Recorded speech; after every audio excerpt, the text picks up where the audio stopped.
ओम विश्वाणदेवस्तवितरुतानि परासु यद्भद्रं तन्नयासु। ओम भद्रं कर्णेभिः शृणुयाम देवा भद्रं पश्येमाक्षभिर्यजत्राः श्रीरङ्गैस्तु श्वासस्तनुभिर्वशेमहि देवहितमजायुः। ओम वेद प्रेमियों सभी श्रोताओं संप्रति हम सब ऋग्वेद के 10वें मंडल के 118वें सूक्त की व्याख्या में प्रवेश करने जा रहे हैं। इस सूक्त में 9 मंत्र हैं। मंत्र दृष्टा जिसे हैं रुक्ष है आमहियो, देवता रक्षोहा अग्नि, और इस सूक्त के प्रथम मंत्र का शीर्षक है अंधकार नाशार्थ प्रार्थना। और संबंधित मंत्र का सर्वप्रथम सस्वर पाठ हो जाए।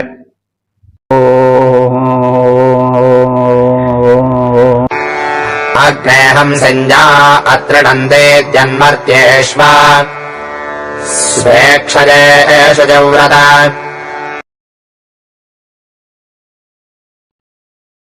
इस प्रथम मंत्र में यह कथित है कि रक्षोहा अग्निदेव यज्ञवेदी में प्रज्वलित हों और समस्त अंधकारों को मिटाएं। अंधकार अनेक प्रकार के होते हैं। एक भौतिक अंधकार होता है जो दृक शक्ति को, नेत्रों की शक्ति को, दर्शन शक्ति को दूर कर देता है, मिटा देता है, हरण कर लेता है। एक अंधकार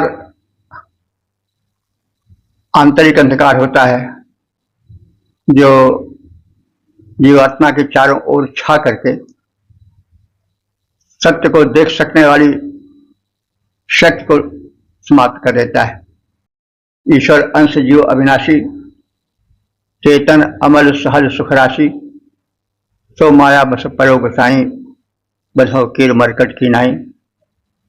तो ईश्वर अंश है, लेकिन अज्ञान का अंधकार जब छा जाता है तो हम मनुष्य यथार्थ नहीं देख पाता है, अपने स्वरूप को नहीं पहचान पाता है। इस स्थिति में वह सुख स्वरूप होते हुए भी अहरनिश दुख में ही जकड़ा रहता है। स्वप्न में भी वह देखता है तो दुख ही देखता है। तो अग्निदेव देवता जो है प्रकाशक देवता हैं, उनसे प्रार्थना है कि यह जो राक्षसी अंधकार है जो हमारे भौतिक वातावरण में और आंतरिक वातावरण दोनों में छाया हुआ है, उसे वे दूर करें।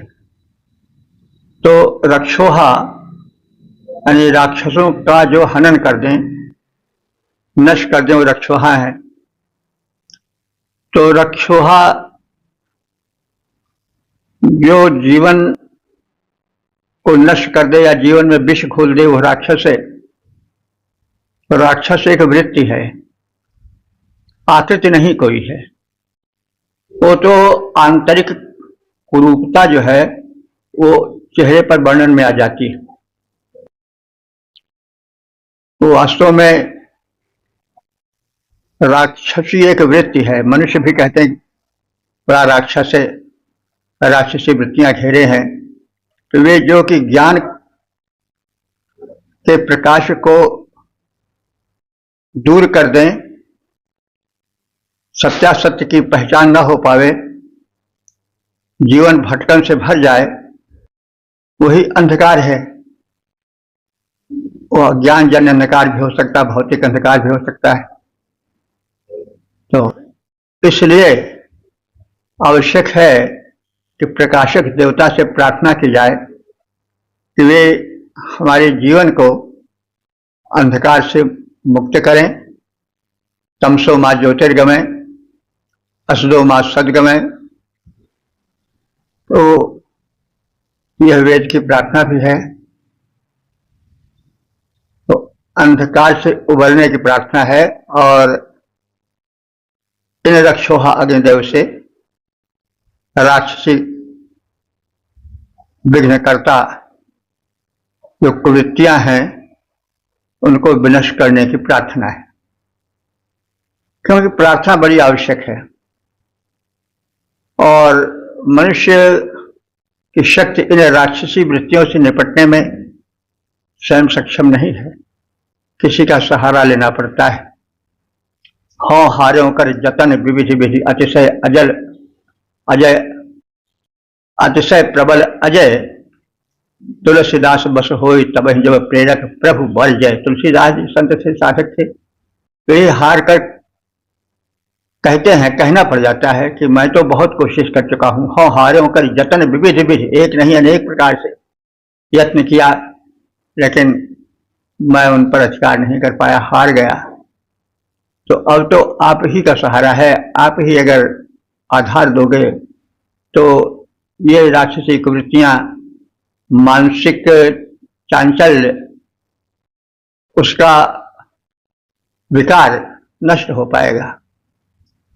तो इसी भाव से परिपूर्ण यह मंत्र है। अग्निदाहक है, प्रकाशक है, दिव्य शक्ति है, उससे प्रार्थना है कि हे शुचिव्रत अग्नि, हे पवित्र व्रत धारण करने वाले अग्नि देवता, मर्तेषु, मर्तेषु माने मरणशील हम आराधक मनुष्यों में, यजमानों में, उनके स्वक्षय, अपने घर में, क्षय माने घर होता है, जरा अप्रचलित शब्द है। क्षय लोग विनाश के अर्थ में कहते हैं, लेकिन क्षय का अर्थ होता है घर, निवास स्थान। तो स्वेच्छय अपने घर में, तो अग्नि का अपना घर क्या है? यज्ञ वेदी है। तो उस यज्ञ वेदी में प्रदीप्त होकर, दीद्यन, दीद्यन माने प्रदीप्त होकर, अतृणम निहंस, अंधकार शत्रु को मारो। तो वही अंधकार एक शत्रु राक्षस ही है। अतृण माने पक्ष लेता है वो, एक भयंकर दानव की तरह अपने मुख में पूरे संसार को अंधकार डाल लेता है, उनका भक्षण कर लेता है, उसके उदर में सब समा जाते हैं। तो अंधकार भौतिक है तो भी वो बड़ा प्रबल होता है, संसार को अपने उदर में रख लेता है।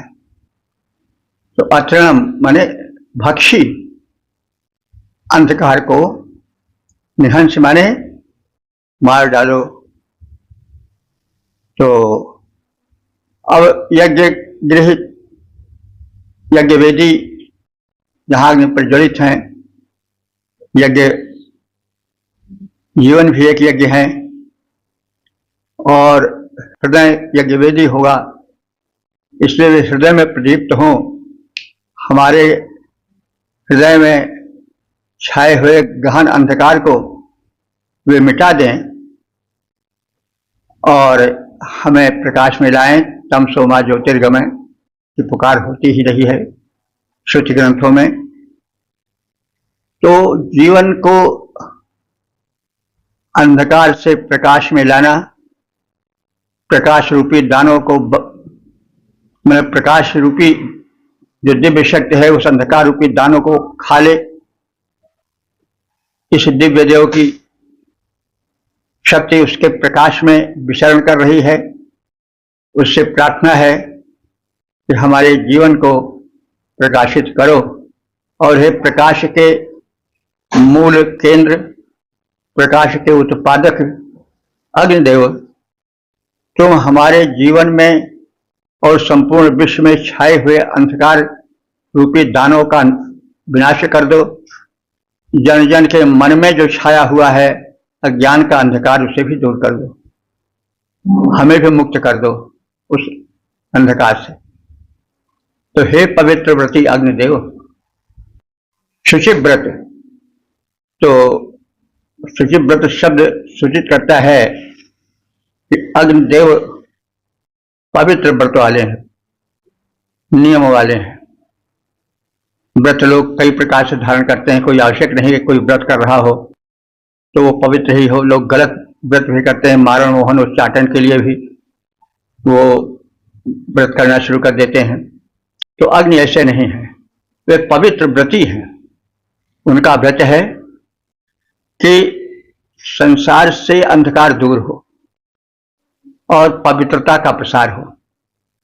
इसीलिए कहा जा रहा है कि हे पवित्र व्रती प्रकाशक अग्नि देवता, याजक मनुष्यों के मध्य अपने निर्धारित स्थान यज्ञ कुंड में प्रदीप्त हो जाओ और गहन अंधकार रूपी शत्रु जिसने निगल लिया है समग्र प्रसार को, सृष्टि को, उसको नष्ट कर दो। तो जैसा निवेदन किया जा चुका है कि अंधकार भीतरी अंधकार भी हो सकता है, लौकिक भौतिक अंधकार भी हो सकता है। अग्निदेव प्रकाशक हैं, दोनों प्रकार के अंधकारों से मुक्ति दिलाएं और तमसो मा ज्योतिर्गमय, अंधकार से प्रकाश की ओर हमारे जीवन को लाएं, क्योंकि अंधकार बड़ा बाधक होता है।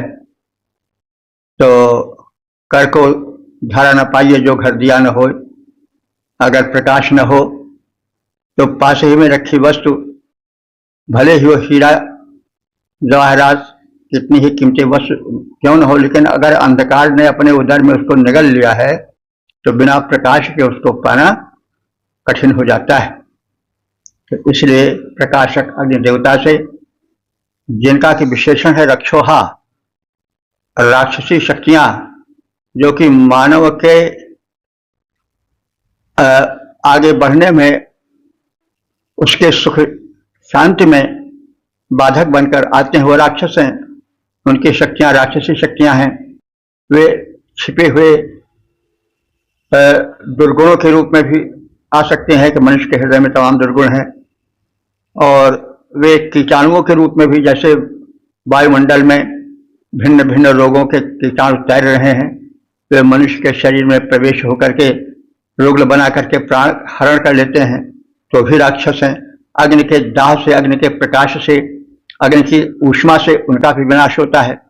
तो इस प्रकार से व्यापक भाव लेकर के मंत्र चला है। मंत्र परम लघु जाहे बस विधि अझर सुर सर्व, तो मंत्र तो छोटा होता ही है, तो इसलिए छोटे में अधिक भाव भरा होता है, तो उसको समझने की आवश्यकता है। तो हे शुचि व्रत, पवित्र व्रत धारण करने वाले अग्निदेव, याजक मनुष्यों के मध्य अपने निर्धारित स्थान यज्ञ वेदी में प्रज्वलित हो जाओ और अंधकार रूपी शत्रु का विनाश कर दो। हे व्रती अग्नि, होकर प्रदीप्त निज अग्नि कुंड में दीप्ति भरो, मनुजों में छाए अंधकार अरिका हे देव विनाश करो। ओ 10:118 देवता रक्षोहाग्नि शीर्षक प्रज्वलन हेतु प्रार्थना। अब संबंधित मंत्र का सर्वप्रथम तत्पर पाठ हो जाए। उत्तिष्ठसे स्वाहुतो घृतानि प्रतिमोदसे यत्त्वा सृजः समस्थिरन्। इस दूसरे मंत्र में रक्षोहा अग्नि देव से प्रार्थना की गई है कि वे प्रकट हों, घृताहुति द्वारा प्रज्वलित हों और इस प्रकार से अपने प्रज्वलनशील स्वरूप द्वारा, शक्ति द्वारा शत्रुओं का विनाश करें, राक्षसों और राक्षसी वृत्तियों को नष्ट करें तथा अंधकार से प्रकाश में हम सबको लाएं। तो स्वाहुतः उत्तिष्ठस्य, हे रक्षोहा अग्निदेव, तुम स्वाहुतः माने सुआहुतः, जब सुंदर आहुति पाते हो, उत्तम रीत से आहुति पाते हो, तब तुम अरण्य से बाहर आकर के प्रज्वलित होते हो। यानी अरण्य से, अरण्य जानते हैं दो काष्ठ है, जिसके मंथन से अग्निदेव प्रकट होते थे चिंगारी के रूप में, और यज्ञवेदी में पधारते थे, वहां उनको घृताहुति दी जाती थी और उससे फिर वो बाल स्वरूप से युवा बनते जाते थे, और फिर जो उनका पवित्र कार्य है देवताओं तक हव्य पहुंचाना, राक्षसी शक्तियों का विनाश करना, क्योंकि अग्नि में राक्षसी शक्तियों को विनाश करने की बड़ी शक्ति है। यह हम देखते हैं कहीं से लोग आते हैं जहां कुछ अशुभ रहता है, जैसे श्मशान आदि मान लीजिए, तो वहां से कोई दानवीय शक्तियां ना आ जाए, इसलिए लोग अग्नि में मिर्चा डालते हैं, यह आज भी प्रचलित है, ताकि उसकी झाड़ से जो कीटाणु आए हों या आसुरी शक्तियां आई हों वो सब भाग जाए। तो अग्नि में आसुरी शक्तियों को, राक्षसी शक्तियों को, क्रिमि आदि को नष्ट करने की परम शक्ति है। वे अग्निदेव वेदी में सर्वप्रथम 2 अरण्यों के काष्ठों के संघर्षण से उत्पन्न होते हैं। तो पहले उसी को बताया जा रहा है कि तुम जो अरण्यों से, जो काष्ठों के मंथन से उत्पन्न होते हो, और अब तुम यज्ञ वेदी में आ जाओ और उत्तम रीत से आहुति प्राप्त करो और इस प्रकार से विकसित हो जाओ।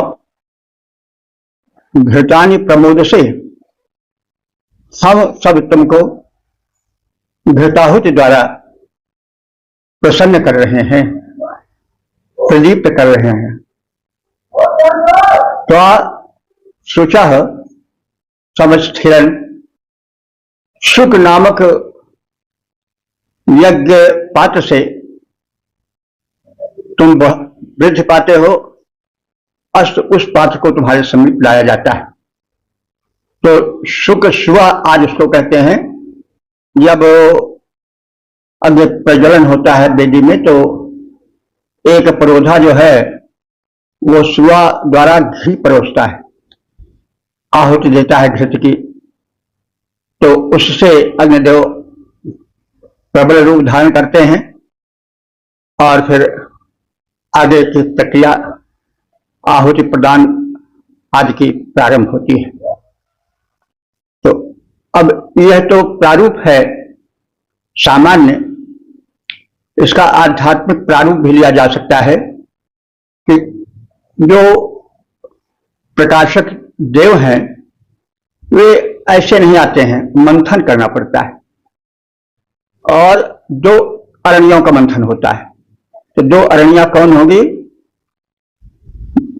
मनसा वाचा, तो मन से और वचन से स्तुति आदि के द्वारा उस परम शक्ति को जागृत किया जाए जो प्रकाशक रूप में है, और वो बाहर आए, उसका प्रज्वलनशील रूप क्रियान्वित हो। इस प्रयोजन से हे अग्नि देवता, हे प्रकाशक अंधकार हरि देवता, हम तुम्हें घृतानि प्रमोद से, घृताहुति द्वारा प्रसन्न करके परिवर्धित करते हैं, विकसित करते हैं, बढ़ाते हैं। तो घृत शक्ति का प्रतीक है। तो लगन द्वारा, भिन्न भिन्न प्रकार की आराधना की शक्ति द्वारा हम हे जागृत अग्निदेव, जो राक्षसी वृत्तियों को तुम हरण करने वाले हो, उनसे तो उन्हें हम प्रज्वलित करते हैं। उन अग्निदेव को हम घृतादि द्वारा, घृत स्नेहित होता है, तो सुंदर विचारों द्वारा और पुष्ट विचारों द्वारा तुम से हमारे हृदय में पहले चिंगी रूप में, सूक्ष्म रूप में प्रकट होने वाले विकसित होने के लिए हम तुम्हें घृत माने विचारधाराएं जो प्रबल हैं, स्तुतिया आदि के रूप में, समर्पण आदि के रूप में, उनके द्वारा तुम्हें विकसित करते हैं, तुम्हारा विकास करते हैं, ताकि तुम हमारे भीतरी अंधकार को भी मिटा सको और हमें प्रकाश में ला सको। तो यह आध्यात्म परक अर्थ भी जुड़ा हुआ है। यज्ञ एक पवित्र कृत्य तो है ही है, साथ ही साथ मंत्रों में आध्यात्मिकता का भी संदेश दिया गया है। क्योंकि भौतिकता तब तक पूर्ण नहीं होती, तब तक सफल नहीं होती, तब तक सुखप्रद नहीं होती, जब तक कि उसके साथ आध्यात्मिकता न जुड़े। तो इस प्रकार से जो प्रत्यक्ष रूप से अग्नि के प्रज्वलन का, अरण से निकलने का कथन है, घृताहुति देकर उसको वृक्ष करने का कथन है, प्रकाश फैलाने का कथन है, इसके साथ आध्यात्मिकता भी जोड़ देना आवश्यक है, ताकि आत्मा का भी विकास हो सके, हमारा भौतिक संसार भी सुखी हो और आत्मिक संसार भी सुखी हो। तो हे अग्निदेव, शुक यानी श्रुआ नामक यज्ञ घृत पात्र तुम्हारे समीप लाया गया है, तुम उससे सिंचित हो, सिक्त हो, उसके माध्यम से तुम्हारा स्वरूप विकसित हो, अत्यधिक प्रकाशक बने, घृत युक्त हवि से प्रसन्न होकर काश से ऊपर उठकर, यानी जो समिध है, काश बिछाए गए हैं प्रज्वलन के लिए, उनसे ऊपर उठकर तुम प्रज्वलित हो जाओ, तुम्हारा प्रकाशित रूप सामने आवे और हमारे जीवन का सारा अंधकार मिट जाए। तो शुक नामक यज्ञीय पात्र, शुक नामक जो यज्ञीय पात्र घृत युक्त तुम्हारे सम्मुख आया, घृत आहुति से होकर प्रसन्न प्रज्वलित बनो, प्रकटित काया काष्ठों से ऊपर उठ करके प्रज्वलित ज्वाल को फैलाओ। हे अग्निदेव, आहुति पाकर प्रज्वलित देववर हो जाओ। ओम 10 118 3 देवता रक्षोहा अग्नि शीर्षक घृताहुति का कथन और संबंधित मंत्र का सर्वप्रथम सप्तर पाठ हो जाए। स आहुराविराजदेग्निरेणेन्या गिरा सृजा प्रदेकमज्यते।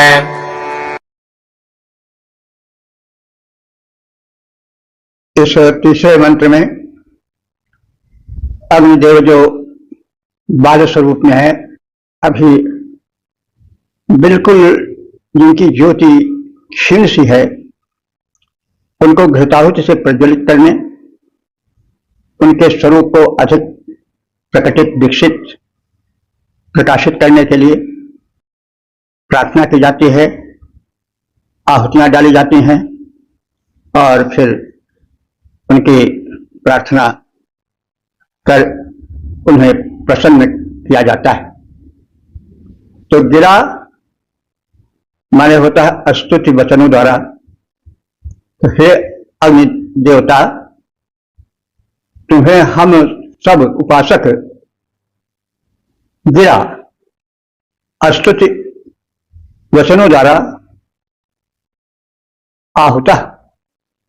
आहूत करते हैं, बुलाते हैं, प्रकट करते हैं। और ईडेन्ना, क्योंकि तुम ईडेन्य हो, ईडेन्य माने अस्तुत्य हो।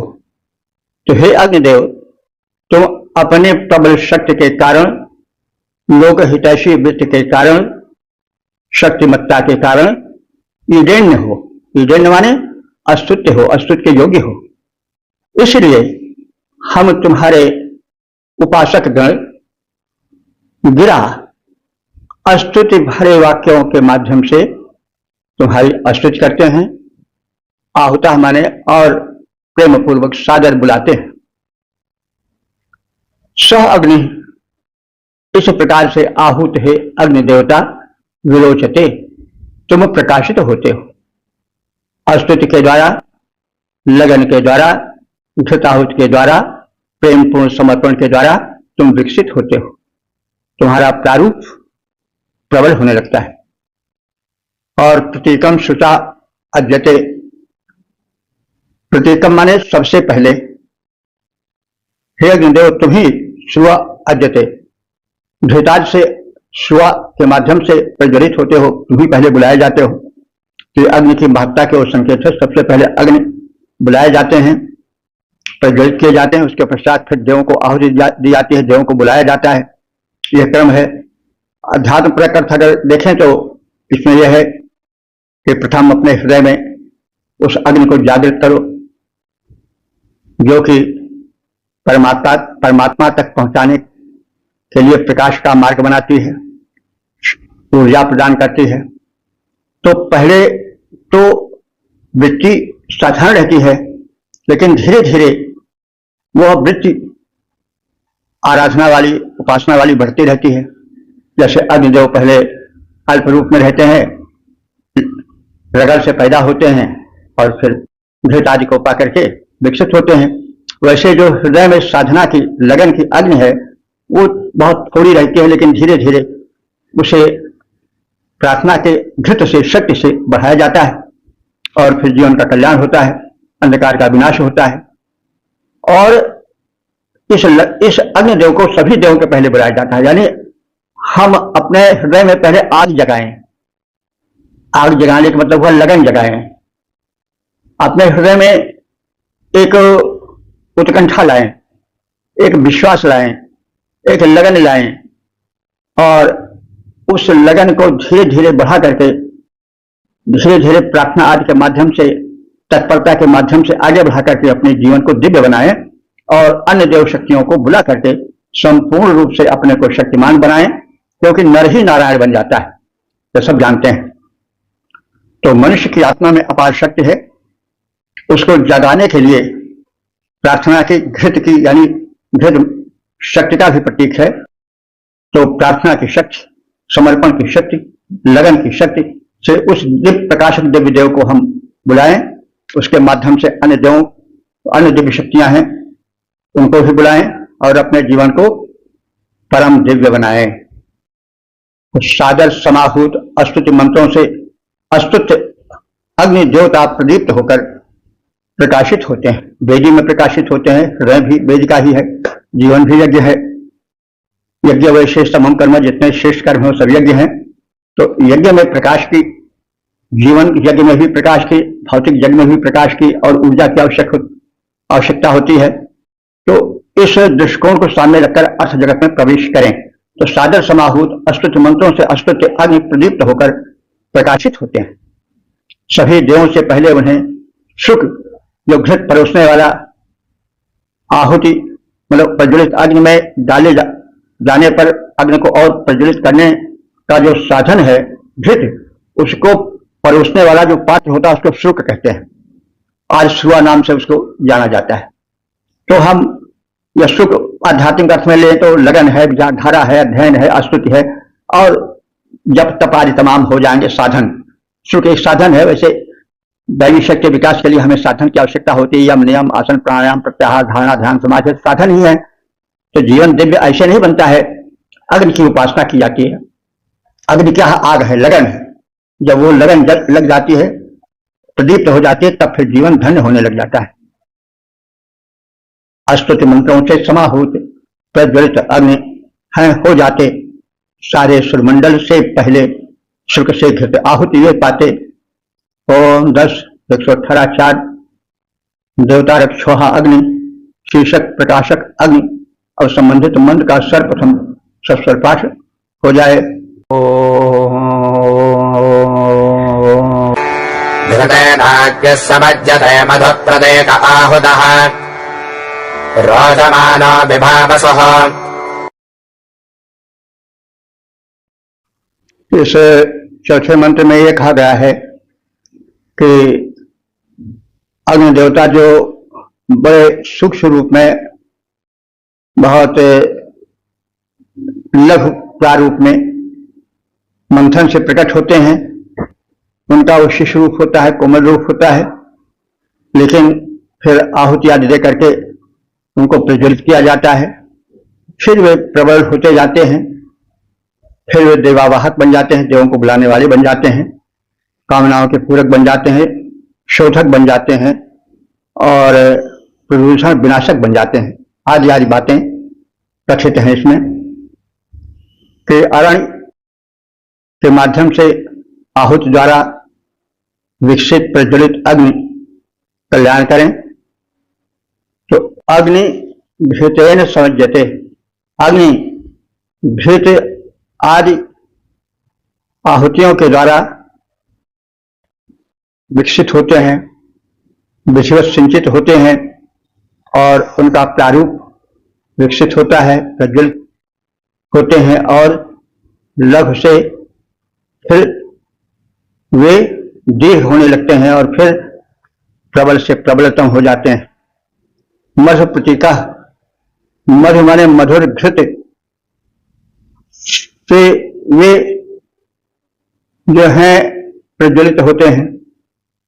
आहुता, आहुति पाकर के रोचमाना, रोचमाना माने दीप्तिमान, विभा वसु माने ये प्रचुर विभा, आभा से, आभा रूपी वसु से, धन से युक्त हो जाते हैं।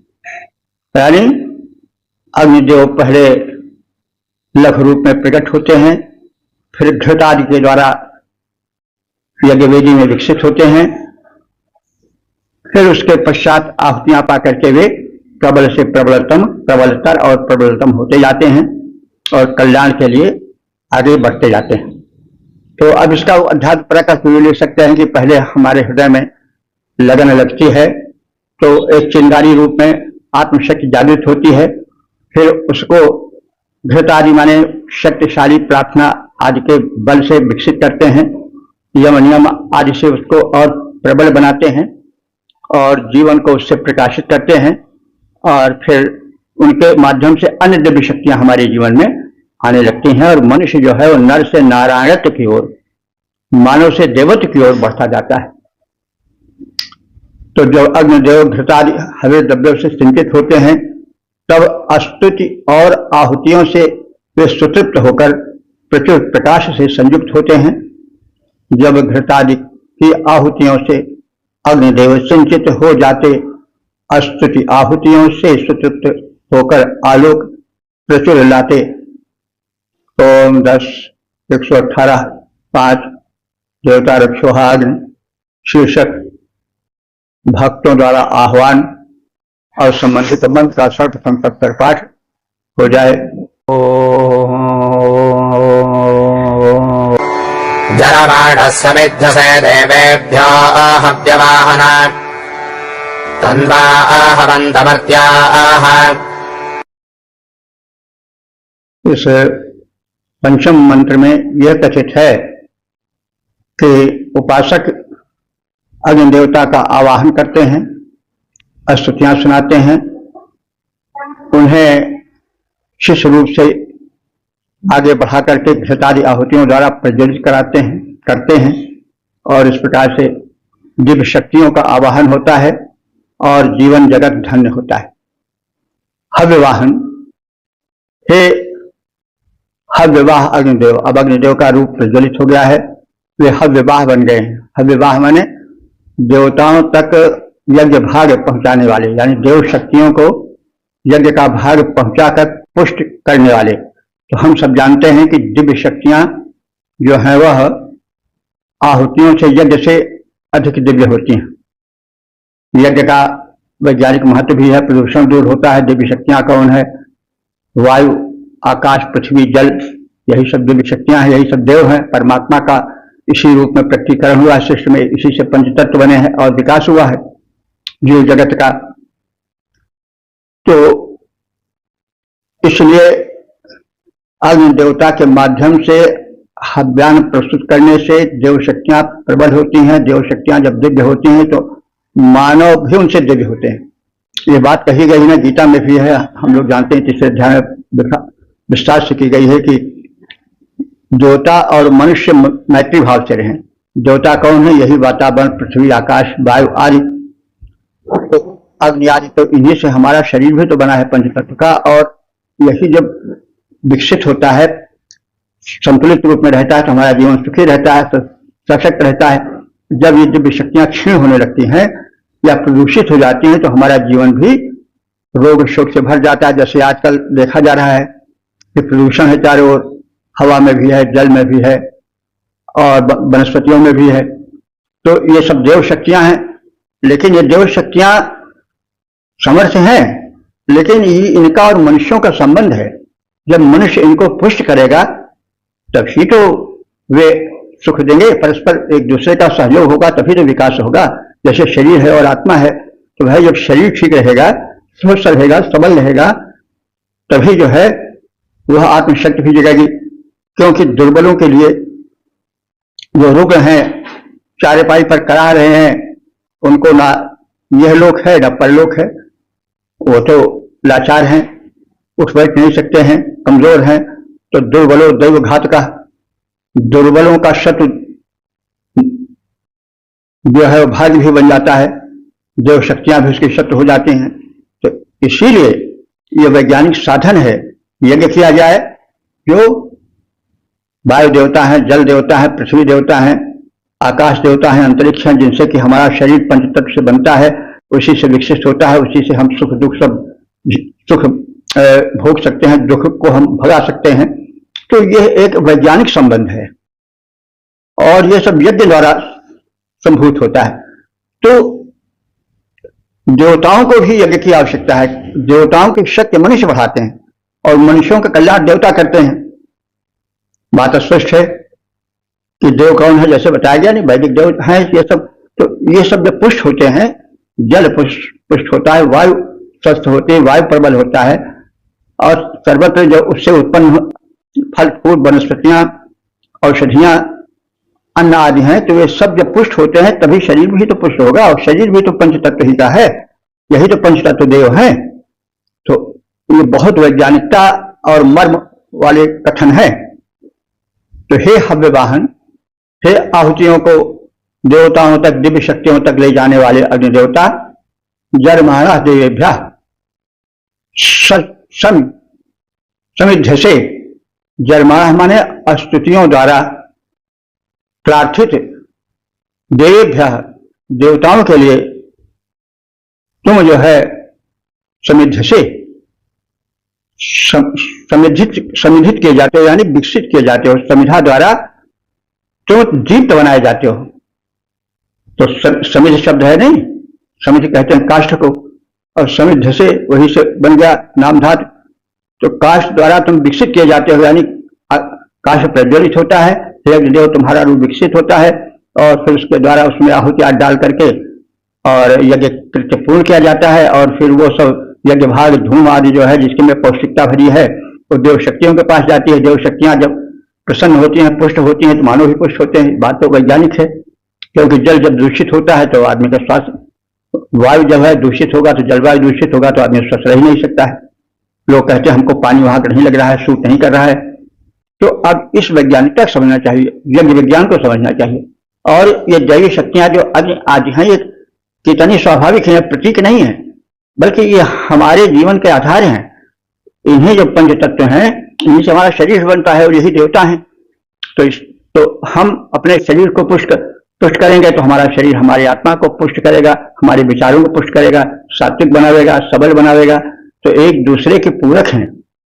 वैदिक देव जो कि पंचभूत हैं, पंचभूत के रूप में है, और उन्हीं पंचभूतों से, पांच तत्वों से हमारा शरीर बना है। उसी शरीर में आत्मा है, तो पुष्ट शरीर में पुष्ट आत्मा रहती है, पुष्ट आत्मा से ही साधना होती है, शरीर से ही साधना होती है। इस स्थिति में हमें यज्ञ को करना चाहिए और यज्ञ की महत्ता को समझना चाहिए। आज विवाह का विषय है, तो लोग जो है क्या आहुति देते हैं सवेरे, चाहे छोटा लड़का हो चाहे बड़ा लड़का हो, चाहे जो देखिए सब बस वही पेट्रोल डीजल जला रहे हैं और वातावरण को प्रदूषित कर रहे हैं। स्वयं अपने पैरों पर आप कुल्हाड़ी मार रहे हैं। श्वास जो है उसका ग्राफ, श्वास का ग्राफ गिरता जा रहा है, आयु क्षीण होती जा रही है। हम सब देखते हैं शक्तियां क्षीण होती जा रही हैं। जवानी में ही बुढ़ापे का आनंद आ रहा है।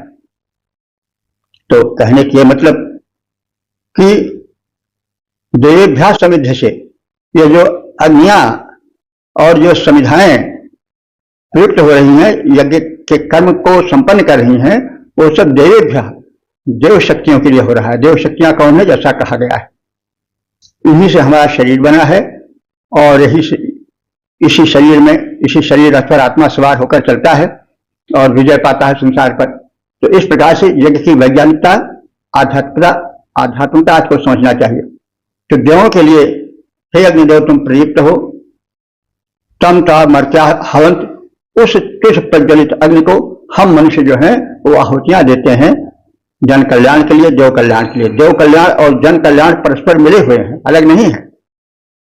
हे हव्य वाहक अग्निदेव, स्तोत्रों द्वारा स्तुत किए गए तुम प्रदीप्त हो जाओ और प्रदीप्त हो जाते हो।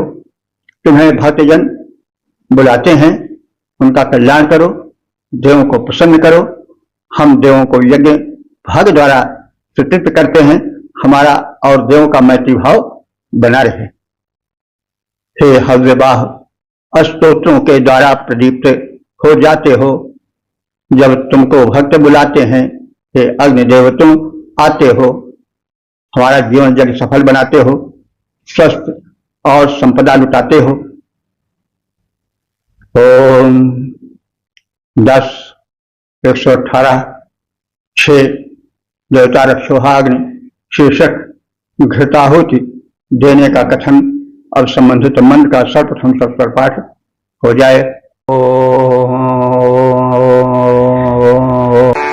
तम्मर्ता अमर्त्यं घृतेनाग्निं सपर्यत अदाभ्यं ग्रहपतिम्। इस छठे मंत्र में ऋषि द्वारा मरणशील मानव को संबोधित किया गया है और यह शिक्षा दी गई है, सलाह दी गई है कि वे अग्नि देवता को प्रज्वलित करें। वे अमर हैं और मनुष्य मर्त्य है, मरणशील है, तो उसका जीवन धन्य हो जाए, वो भी अमर हो जाए किसी न किसी रूप में। यश शरीर के द्वारा उत्तम पराक्रम करके संवर्धित शक्ति द्वारा अमरत्व प्राप्त कर ले। इसलिए इस मरणशील मानव देह को, हे मनुष्यों, तुम अग्नि की आराधना द्वारा अमर बना दो। ऊर्जा के द्वारा ऐसे कृत्य तुम्हारे माध्यम से हो कि तुम अमर रहो, क्योंकि कीर्ति यश से जीवति, जीता वही है जिसकी कीर्ति जीती है। कीर्ति के माध्यम से मनुष्य अमर होता है। तो मरता है, हे मरणशील मनुष्यों, तुम विचार करो कि मरणशील हो, हमेशा नहीं रहोगे, लेकिन ऐसा यत्न करो कि हमेशा बने रह सको। तो इसके लिए तुम्हें क्या करना कि अमरतम अग्निम, वो अग्नि जो कि अमर है उसकी उपासना करो। भाई जो खुद मरने वाला हो वो तुम्हें क्या जीवन देगा? तो अग्नि अमर्त्य हैं, अमर हैं, और हे मनुष्य तुम मरणशील हो, तुम उस अमर अग्नि की उपासना करो। घृतेन, घृत द्वारा सपर्यत उसकी पूजा करो, यानी शक्ति द्वारा, लगन द्वारा।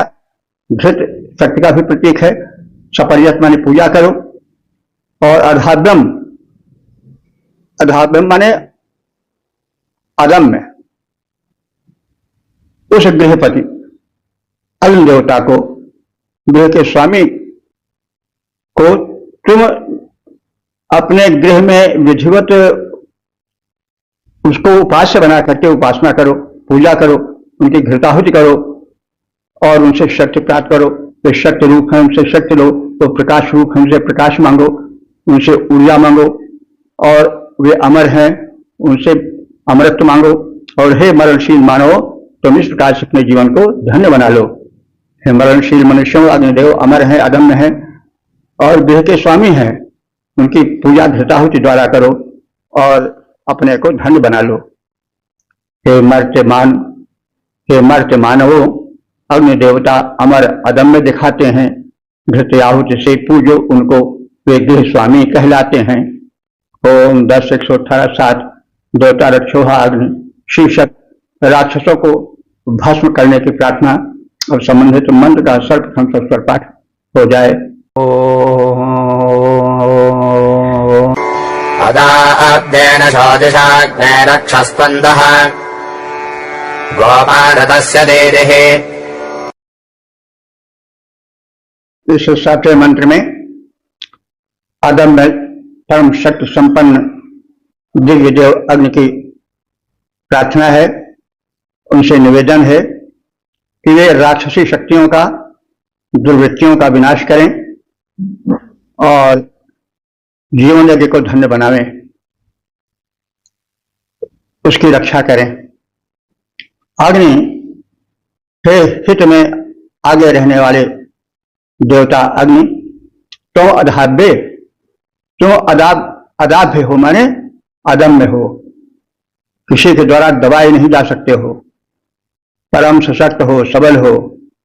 सोचसा, सोच कहते हैं तेज को, सोचसा माने तेज द्वारा भी तुम परम प्रबल हो। तो तुम्हारा तेज अदम्य है, तुम अदम्य हो, परम शक्ति संपन्न हो। इस स्थिति में तुमसे प्रार्थना है कि रक्षा दह, रक्षा माने राक्षसों को, दह माने जला डालो। चाहे अंतर की राक्षसी वृत्तियां हो, चाहे बाह्य अंधकार जो कि मुंह फैलाए सारे संसार को निकले बैठा रहता है, उस राक्षस को जला डालो। हृदय में छाए अंधकार रूपी राक्षसों को, दुर्वृत्ति रूपी राक्षसों को जला डालो और जीवन को दिव्य बनाओ, प्रकाशक बनाओ, प्रकाशित बनाओ। ऋतस्य गोपा, ऋत कहते यज्ञ को, तुम ऋतस्य गोपा यज्ञ के रक्षक हो। दीदी, और इस प्रकार से हमारे जीवन में दीदी माने दीप्तिमान बनो, प्रकाशित हो, हमारे जीवन को प्रकाश से भर दो, अंधकार से प्रकाश की ओर लाओ, उसको जगमगाओ, महान बनाओ, तेजस्वी बनाओ। हे अग्निदेव, तुम अपने अदम्य तेज से राक्षसों को भस्म कर डालो, राक्षसी वृत्तियों को, राक्षस रूपी रोग कृमियों को जो भिन्न भिन्न रूपों में फैले हुए हैं उनको नष्ट कर दो। जो रोग के जनक हैं, जो कोविड और तमाम डेंगू आदि के रूप में डेंगू से होने वाले रोगों को विस्तृत करने वाले हैं, मानवता को तड़पाने वाले हैं, ये सब राक्षस हैं। साथ साथ हृदय में जो राक्षसी वृत्तियां हैं, मनुष्य को सोने नहीं देती हैं, न सुख से रहती हैं, न सुख से रहने देती हैं। वे राक्षसी वृत्तियां भी अग्निदेव जलाएं, क्योंकि वे हृदय में भी हैं, उदर में भी हैं, संपूर्ण शरीर में व्याप्त हैं, बाहर भी हैं, भीतर भी हैं। वे संपूर्ण रूप से जो रोग कृमि हैं, जो विकार हैं शरीर के, उनको भस्म कर दें। शरीर में विकार आता है तो जगह जगह पर फिर रुकावट आ जाती है, गांठों में चारों ओर वायु विकार फैल जाता है। हृदय रोग भी और मस्तिष्क के रोग भी अग्नि के अभाव में जो है या अग्नि के अल्पमत्ता में प्रकट होते हैं। शरीर में जब विजातीय द्रव्य भर जाते हैं तो जो कचरा है, जो विकार है, उसको जलाता कौन है? अग्नि। रोग कीटों को जलाता कौन है? अग्नि। तो अग्नि भिन्न भिन्न रूपों में हमारे शरीर में व्याप्त विकारों को जलाएं, व्याप्त रोग शोक को जलाएं, दौर्बल्य को जलाएं और हमारे जीवन को दिव्य बनाएं। तो अग्नि की महत्ता है, अग्नि ही जीवन में ऊर्जा है, अग्नि की उपासना सर्वश्रेष्ठ उपासना है। हम उनकी महत्ता को न समझ करके अपने को तमाम सुख से वंचित कर जीवन को दुख में डाल देते हैं। अग्नि तत्व जब प्रज्वलित होता है तब शरीर में तेज रहता है, शरीर में ऊर्जा रहती है, तब रोग के कृमि भस्म हो जाते हैं। और देखिए, ये वैज्ञानिक तथ्य है कि जब मतलब बुखार आता है तो बुखार किस लिए आता है कि शरीर में ज्यादा विकार इकट्ठा हो गया, रोग कृमि प्रविष्ट हो गए, सामान्य रूप से काम नहीं चल रहा है तो अग्निदेव प्रबल हो जाते हैं, ज्वर बनकर के, टेम्परेचर बनकर के छा जाते हैं। उसमें जो है वो कीट जल जाते हैं, विकार भी जलते हैं, लेकिन उससे हानि भी होती है। ये होती है उसके साथ साथ जो स्वास्थ्य के कीड़े हैं वे भी जल जाते हैं। इसलिए बुखार जो है वो आना अच्छा नहीं होता है, लेकिन वो अग्निदेव अपने को प्रबल करके जीवन को कुछ ही दिनों में नष्ट कर देने वाले कृमियों को जला देते हैं। विकार जो आकर के नस नाड़ियों में विजातीय द्रव्य बनकर के, टॉक्सिन बनकर के इकट्ठा हो रहे हैं, उनको अग्निदेव ही अपने हिसाब से जलाते हैं। वही भिन्न भिन्न रूपों में मनुष्य की सेवा करते हैं। वे सप्त धातुओं को बनाते हैं, भोजन को जठायु बनकर पचाते हैं, फिर रस रक्त मांस मेद आदि को जला करके वे परस्पर शक्ति समृद्ध बनाते हैं, फिर प्रकाश बनकर तेज पर वे छा जाते हैं। तो इस प्रकार से अग्निदेव की अनंत महत्ता है। अग्निदेव को आप केवल जलने वाला सामान्य रूप ही न समझो, उसके पीछे एक दैवी शक्ति है, एक विचारशीलता है जिसको सब लोग नहीं समझ पाते हैं। वैदिक ऋषियों ने समझा था और इसीलिए यज्ञ जीवन को उन्होंने सर्वोपरि रखा था, जीवन को यज्ञ बना दिया था उन्होंने। तो इस वैज्ञानिकता को भी हम समझें, भक्ति भावना को भी समझें और वैदिक उपासना कितनी सटीक, कितनी सरल, कितनी स्वाभाविक, कितनी वैज्ञानिक है, इस पर विचार करें। आज यज्ञ जीवन प्रारंभ हो जाए, घर घर में यज्ञ वेदियां बन जाए, आहुतियां पड़ने लगे, स्वाहा सभा और वक़्त काल से वातावरण भर जाए तो देखो आज मानव बहुत सुखी हो जाए, जो उसके लाखों रुपए खर्च होते हैं दवाओं में, जो डॉक्टरों का चक्कर काटना पड़ता है, वो सब बाधाएं हट जाएं। तो इसलिए अग्नि देवता के महत्व को समझना चाहिए। वो रक्षोहा है। राक्षसी शक्तियां जो हमारे जीवन में दुख लाती हैं, जीवन को दर्द से भर देती हैं, भय से भर देती हैं, उनको अग्निदेव ही हटाते हैं। तो इस तरह से हे अग्निदेव, तुम अपने अदम्य तेज से राक्षसी शक्तियों को, दुर्वृत्तियों को, कीटाणु आदि को भस्म करते चलो। तुम यज्ञ के रक्षक बनकर हमारे जीवन में प्रज्वलित हो जाओ। जीवन यज्ञ को हमारे सुदृढ़ बनाओ, शक्ति संपन्न बनाओ, प्रज्वलित बनाओ और हमें आगे बढ़ाओ। हे अग्निदेव, तुम प्रखर तेज से राक्षस वृंद जलाओ। हे अग्निदेव, तुम प्रखर तेज से राक्षस वृंद जलाओ। तुम यज्ञों के संरक्षक बन प्रज्वलित शीघ्र हो जाओ। ओम 10 118 8 देवतारक सौहार्द शीर्षक दीप्त हेतु प्रार्थना और संबंधित मंत्र का सर्वप्रथम पर पाठ हो जाए। सत्त्वमग्ने प्रदेयेन प्रत्याशजातु धान्याः पुरुक्षये सदेद्यत। इस 8वें मंत्र में यह कथित है कि अग्निदेव जो है प्रज्वलन से, ऊर्जा से युक्त हैं और ऊर्जा और प्रकाश देने वाले हैं। जीवन में अंधकार है, जीवन में ऊर्जा का अभाव है, जीवन में विघ्न बाधाएं हैं, कीटाणु हैं, राक्षस हैं, राक्षसियां हैं। तो इन सब को दूर करने में सक्षम अग्निदेव हैं। इसलिए उनसे प्रार्थना की जा रही है कि अग्नि के हित में आगे रहने वाले देवता अग्नि सत्वम, वो तुम जिनका गुणगान किया गया, जिनकी शक्तियों का कथन किया गया, जो परम शक्ति संपन्न हैं, लोकोपकारी हैं, ऐसे अग्निदेव प्रतीकेन स्वभाव सिद्ध, अपने तेज से, प्रतीक जिनका तेज स्वभाव सिद्ध है, कहीं से मांगा गया नहीं है, जो कि जन्मतः तेजस्वी हैं, जिनका कि तेज जन्म से है, लेकिन वो वृद्धि प्रार्थना आदि के माध्यम से, पूजन आदि के माध्यम से, हव्यादि अर्पण करने के माध्यम से, समिधा के माध्यम से बढ़ता है। लेकिन उनका स्वरूप जो है वो प्रारंभ से ही जो है वो सिद्ध स्वरूप है, तेज से परिपूर्ण स्वरूप है। तो हे प्रतीकेन, हे प्रतीकेन, हे स्वभाव सिद्ध तेज से परिपूरित देवता अग्नि, यातुधान्या, यातुधान कहते हैं राक्षस को, यातुधान्या माने राक्षसियां, तो तमाम दुर्वृत्तियां, तमाम रोग के कीटाणु, वे सब राक्षसी स्वरूप हैं। देखिए, यह बात जानिए कि अंडा देने वाले जो ये सब होते हैं, आपके तरह तरह के मच्छर जो मलेरिया, फाइलेरिया, डेंगू आदि फैलाते हैं, इन सब के नर नहीं बल्कि मादाएं ही रक्त पीती हैं। यह तो सिद्ध हो चुका है कि जो नर मच्छर होता है वो अंडे नहीं देता है, और मादा मच्छर अंडे देती है, लेकिन उसको अंडे देने के लिए रक्त चाहिए, इसलिए वो रक्त लेती है।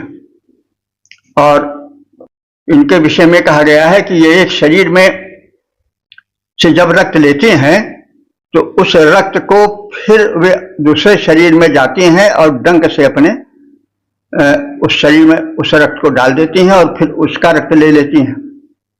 तो इसलिए किसी रोगी के शरीर पर वो बैठी, यानी वो मादा मच्छर बैठी और उसने डंक से उसके शरीर का मतलब वो रक्त जिसमें कीटाणु है उनको ले लिया और फिर दूसरे शरीर पर गई और फिर उसको उगल दिया उन्होंने, उसके शरीर में कीटाणु उसके शरीर में प्रविष्ट हो गए, वो बढ़ने लगे।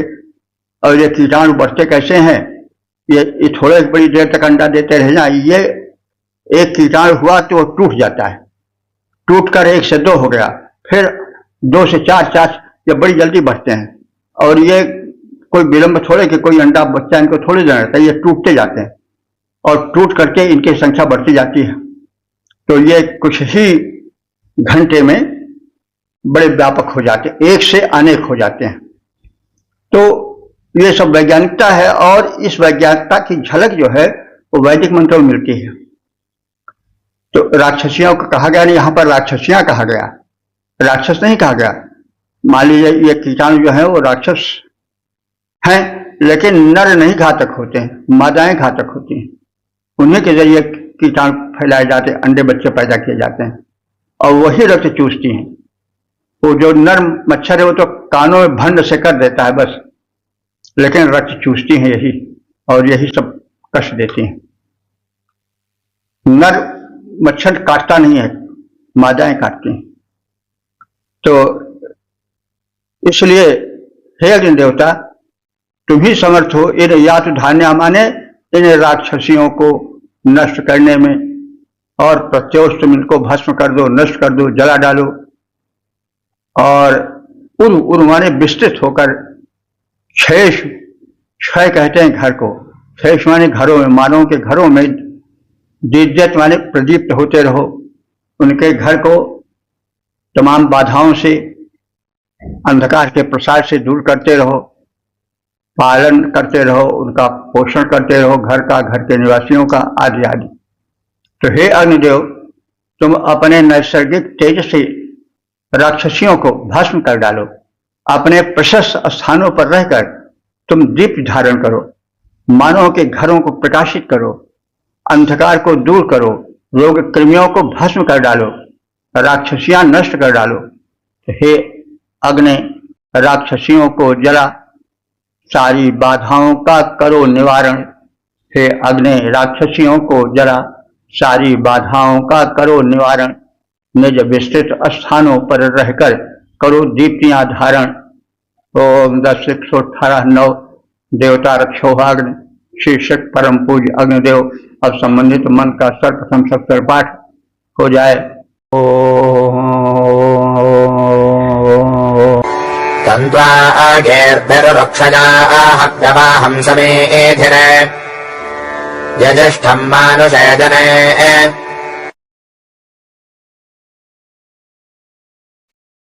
यह नवा मंत्र इस सूक्त के समापन का मंत्र है।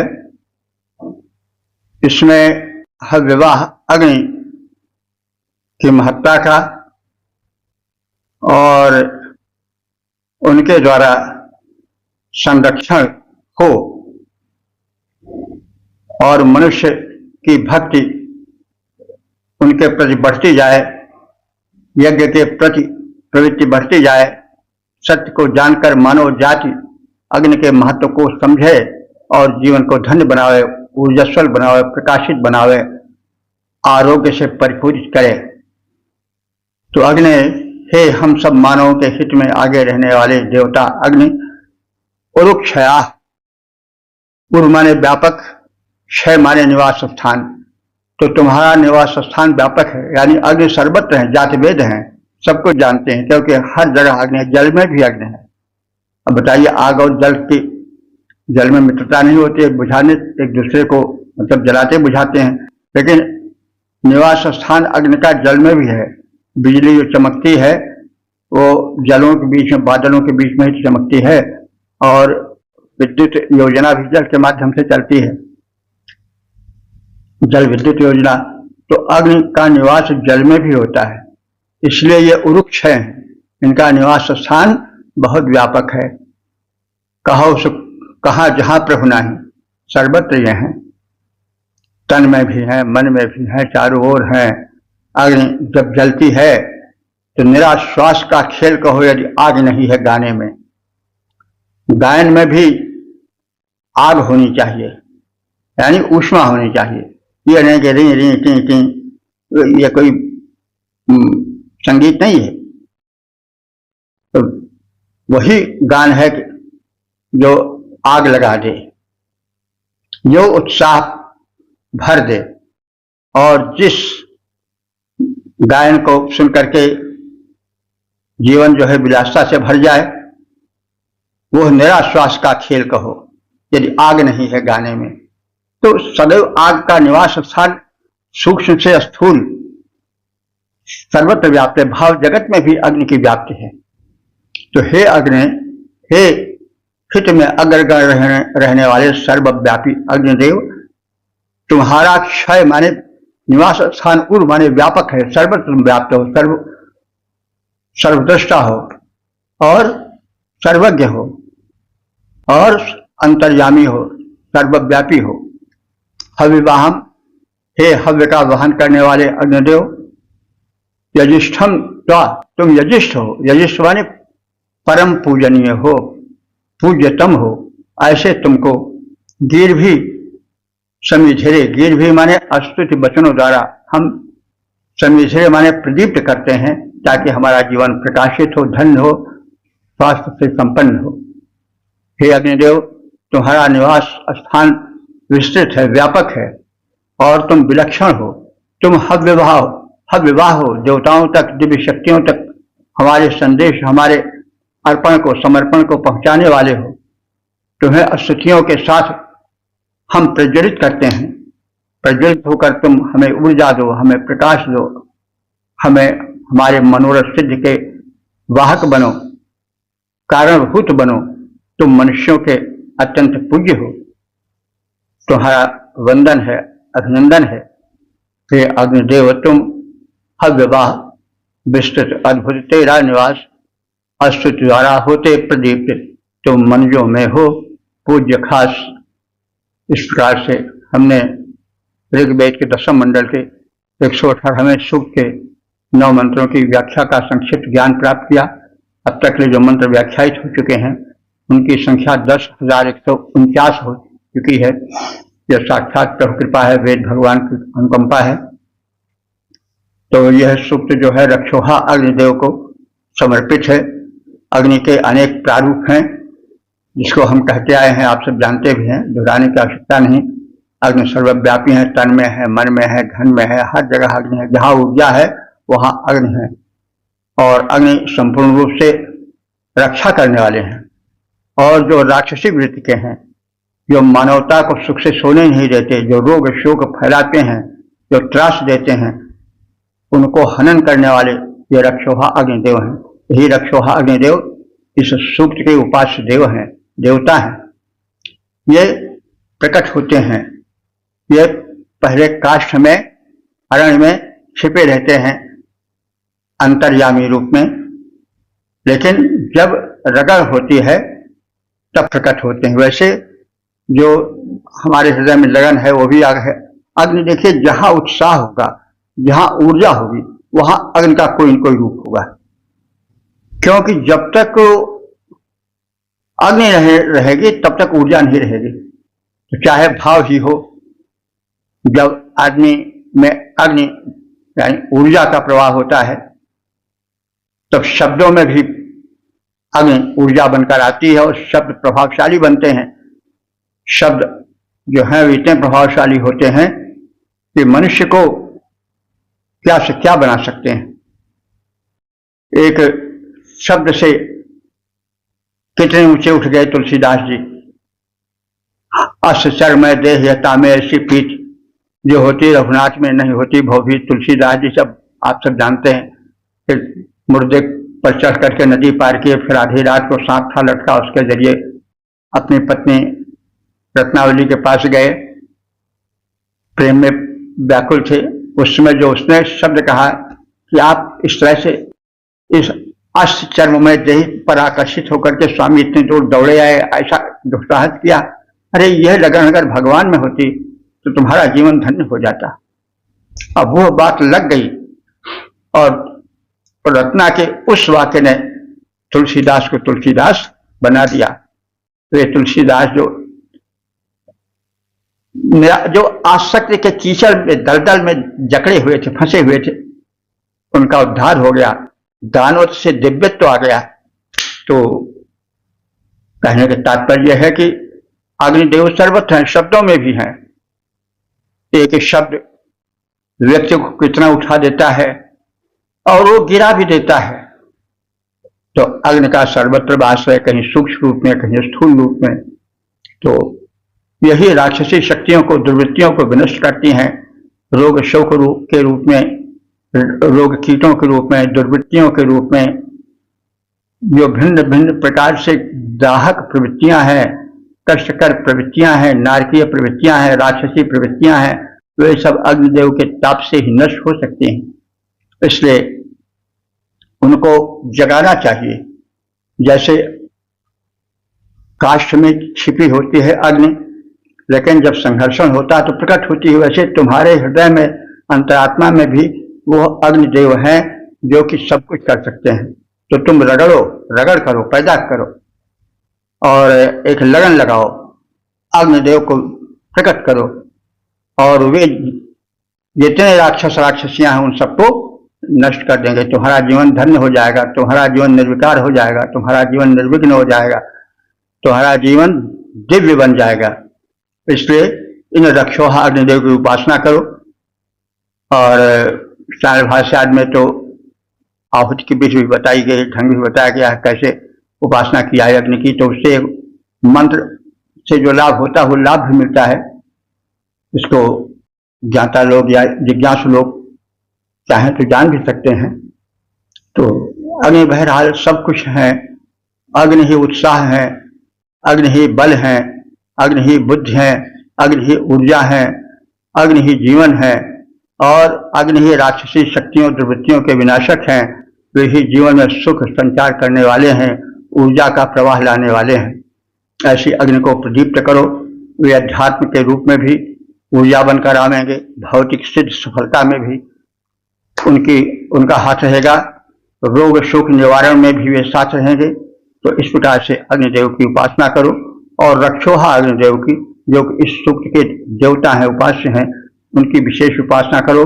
क्योंकि राक्षसी दुर्वृत्तियां भिन्न भिन्न रूपों में, रोग में, शोक में, ईर्ष्या में, छल में, कपट में, पाखंड में तरह तरह से छाई हुई हैं और वे जीवन को दुखदायी बनाए हुए हैं। पूरा वातावरण उनसे प्रदूषित है। इसलिए इस अर्थ में जहाँ जलाना हो, जहाँ नष्ट करना हो, जहाँ प्रकाश लाना हो, वहाँ अग्नि की उपासना करनी आवश्यक है। और जीवन प्रकाशित हो, अंधकार से प्रकाश की ओर बढ़े, तो वो अग्नि की उपासना से ही संभव है। इस प्रकार से अग्नि की महत्ता को हम समझ करके ऋषि के संदेश को समझें और समझाएं और जीवन को दिव्य बनाएं, संसार में सुख शांति ऊर्जा फैलाएं, रोग शोक से उसको शून्य बनावें। और मानव को यहीं तक नहीं, बहुत आगे तक बढ़ना है। ब्रह्मांडीय शक्तियां उसका स्वागत कर रही हैं। उसे ऊपर ग्रह नक्षत्रों में अगणित अनंत तारक मंडल में छिपे हुए जीवन की खोज करना है। वो इसी छोटे से एक ग्रह में फंसा हुआ अपने को पौधे शून्य करके हाय हाय कर रहा है, आहें भर रहा है। तो ऊर्जा को जागृत करो, अग्नि की उपासना करो और जीवन को धन्य करो, संसार को धन्य बनाओ। इस कथन के साथ ओम सर्वे भवन्तु सुखिनः, सर्वे सन्तु निरामयाः, सर्वे भद्राणि पश्यन्तु, मा कश्चित् दुःख भाग् भवेत्। ओम।